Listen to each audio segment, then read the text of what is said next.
What's up, YouTube? And today we are looking at a few aluminum knuckles. We're actually just looking at these two because this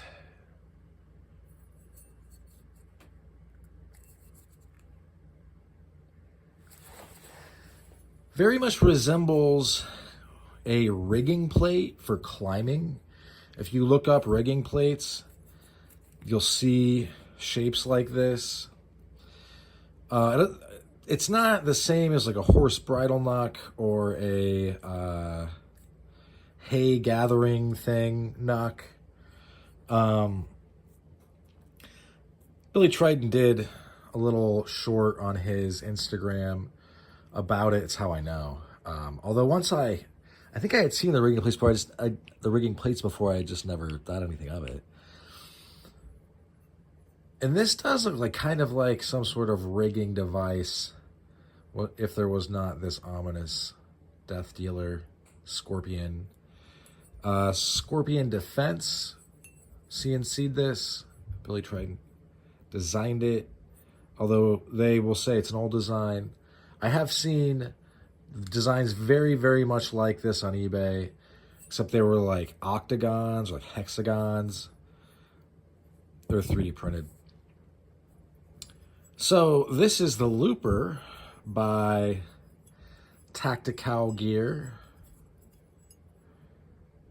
You still get these. This is supposed to look like a carabiner and blend in with your gear. And it does share some, although this I think does a really good job of hiding what it is. So does this, but for very different reasons. You just don't see a lot of pieces like this. I have seen other ones, but they were 3D printed. They were not like this.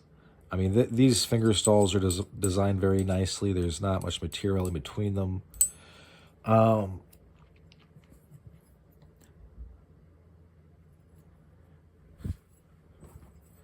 thought it would be interesting to get these on camera together.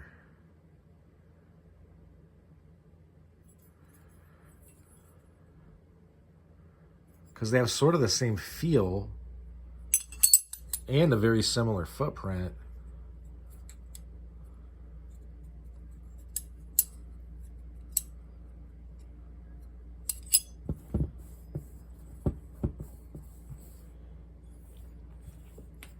Recently, I picked up this. It's been on the channel.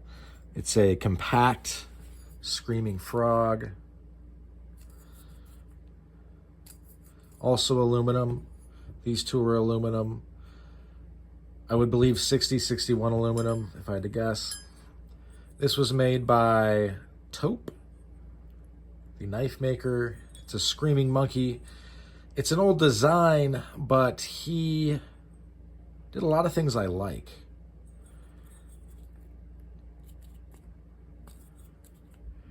One of them being, I really like how thick this back part is and how he kept, although there is somewhat of a relief cutout, he didn't just make it hollow, because then it becomes a little bit, then you're only using your grip to like really hold it in place. Whereas with this, you can, like your Spider-Man spraying your web, you can press back and up on that. And I just feel like the chances of this ever getting turned up are just so slim. I also like how it just looks, I mean, there's a reason the Screaming Monkey design was so well loved by, I want to say history, because that's kind of like, history doesn't really love anything, but you see them throughout histories, you know. So we have two very old designs. This is an English design. Wait, is it? No. I think that... Isn't the Screaming Monkey an American design? And then the Screaming Frog is also an American design. Maybe the Screaming Monkey isn't. I think it's associated with us, though. And then this would be a modern take on something old. And this is a great idea, well executed. Well, they're all very great ideas, well executed. And it impresses me to see this here, because it was when I carried this today, and I was like, you know, it's crazy that Taupe made such a, I believe it's Dan Taupe, made such a great piece.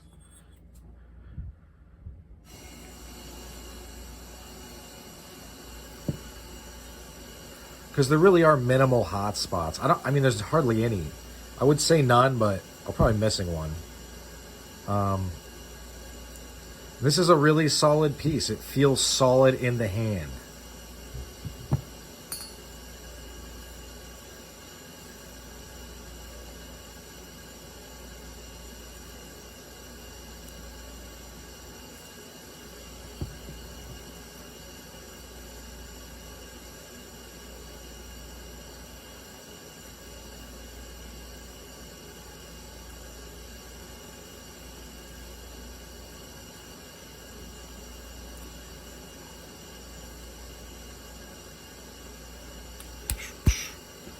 Anyway, it's about all she wrote for this one. Thanks for sticking with me to the end.